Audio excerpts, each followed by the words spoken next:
Well, hello, here we are. We're just, what I'm going to do is quickly show you how I reform some of these axles for some of the repairs I do to these models. Now, the axles on this originally were all bent and buckled, and I had to cut them off, as you can see, quite rusty, bent and useless.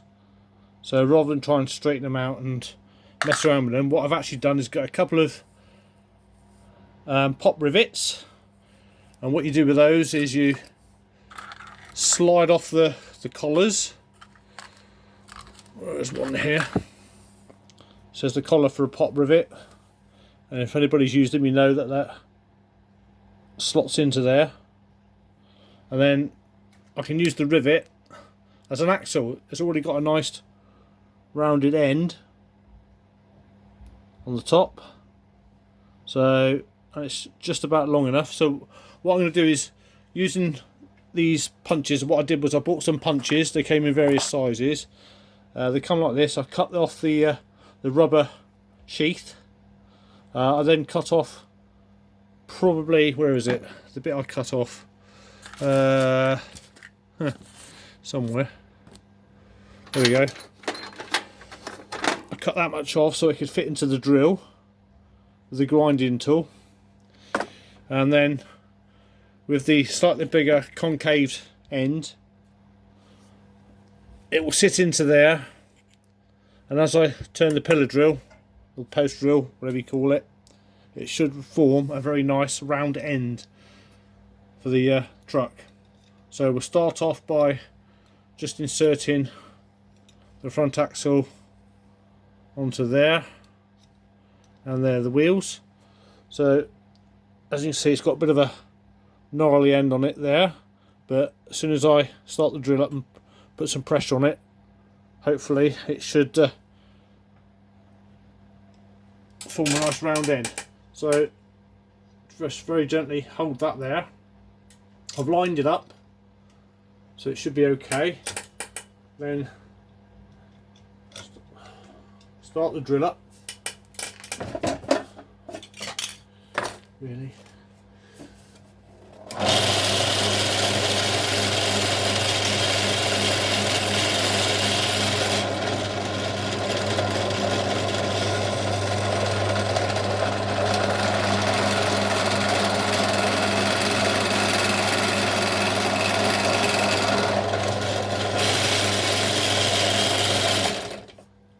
Turn it off. As you can see, blow some of the swarf off.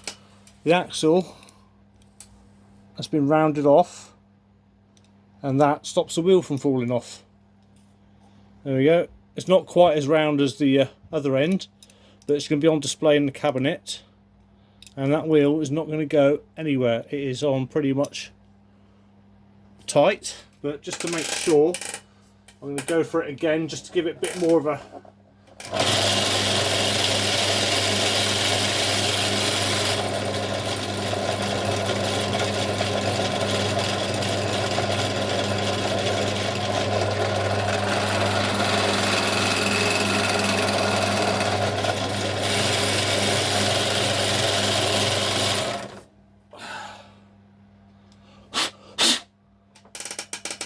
and that's really good. Originally it wasn't rounded off, it was just pinched slightly over. What a lot of people do is they'll use something like a ball peen hammer, and they'll just keep tapping the end of the axle until it makes a little lip, about 100 times, 100 taps. But with the little axle reforming tool I've made, that does it perfectly. So yeah, that's not going to come out. I bent it over really well. Really happy with that. So now we just do the rear one. So I'll keep both sides with a nice shiny surface there. Again, pop the rear wheel on, and you see that's got the gnarly end just there.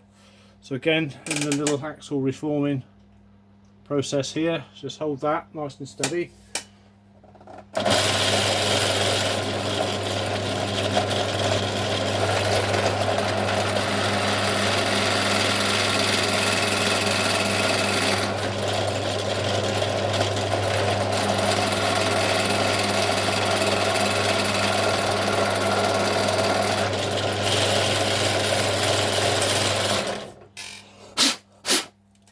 lot off the excess.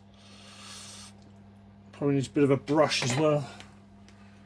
A bit of a paintbrush just to clean off the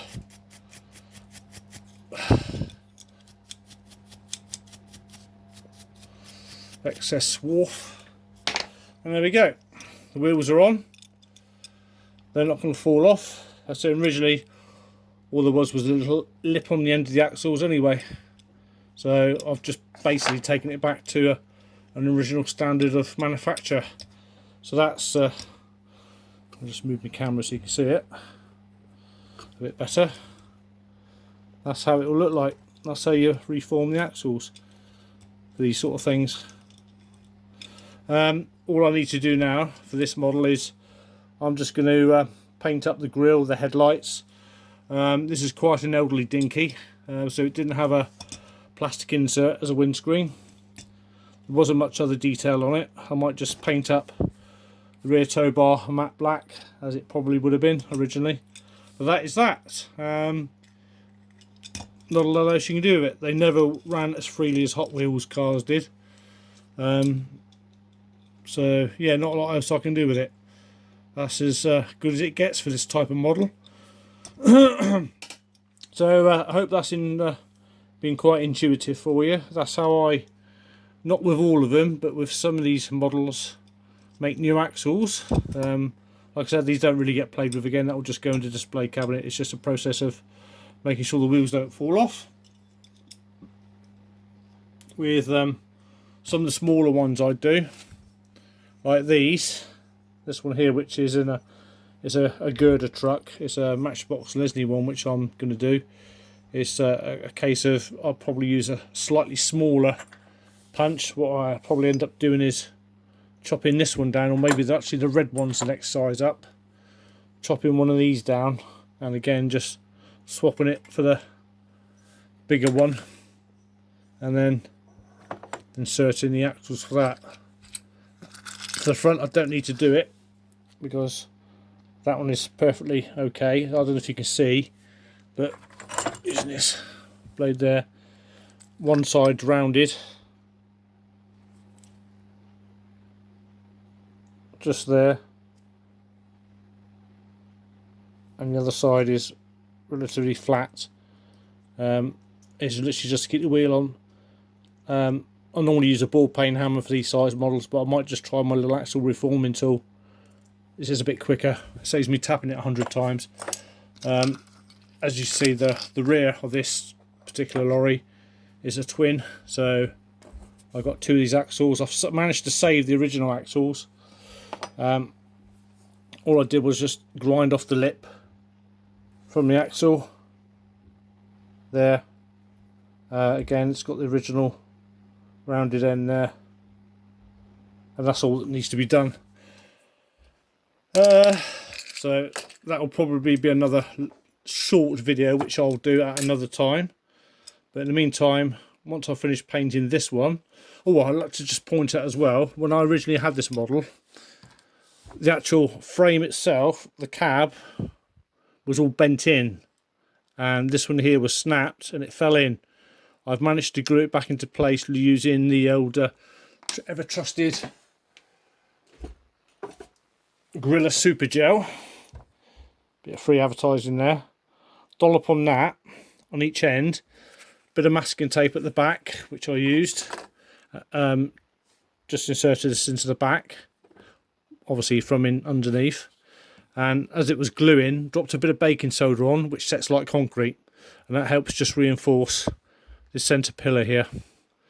To straighten the actual cab out, before I did that, I just used a mild heat from a blowtorch here. This is one of those chef's ones. It was only about £7. Just to heat up the alloy. Don't have it on too hot because it will melt. And then just very gently just bent it out. So that's that one there done. So that was going to go on the shelf as soon as I paint the front of it. And that's that. So next time when I get round to spraying this, which is going to be an off-white, a bit like a creamy sort of colour, but not quite. I'll show you the process of doing the slightly smaller models. So I hope that satisfied the curiosity of certain people that have asked me how you do the axle ends, and it's as easy as that really. These probably for some people are a little bit too big and bulbous. The actual original axles, if you can see, were a little bit smaller, weren't quite so proud, but like I said, it's a very simple restoration, and I think it just takes it back to more or less its original condition. It was more or less originally this colour. I matched it up with a really nice double acrylic high coat paint. The colour is BMW Cinnabar Red, and that was more or less spot on for that colour, and it came out really well. Really happy with that for a spray can. Some people use little ovens to dry the paint off. All I did was, whilst the central heating was on, just once I sprayed it and left it for an hour or so, just to harden enough for me to pick it up.